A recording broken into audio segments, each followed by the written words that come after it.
এখনকার দিনে সুন্দর হওয়া যেহেতু খুবই গুরুত্বপূর্ণ হয়ে দাঁড়িয়েছে, তাই সকলেই চায় নিজেকে সুন্দর ও ফর্সা করে তুলতে। তাতে আত্মবিশ্বাসও অনেকটাই বেড়ে যায় বলে জানিয়েছে মানসিক বিশেষজ্ঞরা। সেজন্য কয়েকটি ঘরোয়া উপকরণ নিয়ে গায়ের রং উজ্জ্বল করার দিকটি তুলে ধরা হলো। এর মাধ্যমে আগের চেয়ে অনেকটা ফর্সা হয়ে উঠবেন। লেবু। ত্বকের রং ফেরাতে লেবু সবসময় ব্যবহার করা হয়। লেবুর সঙ্গে দুধ মিশিয়ে চামড়ায় লাগান। এটি স্বাভাবিক ব্লেসের কাজ করবে ও ত্বকের জেল্লা বাড়াবে। গোলাপ জল।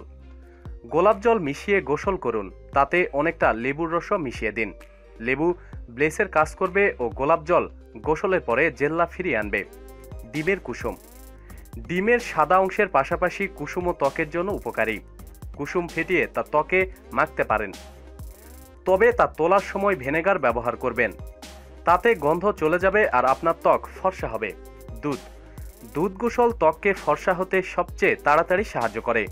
এটিতে গোসল করলে আলাদা করে সাবান বা শ্যাম্পুর প্রয়োজন হয় না, ত্বকও ফর্সা হয়ে ওঠে। টক দই।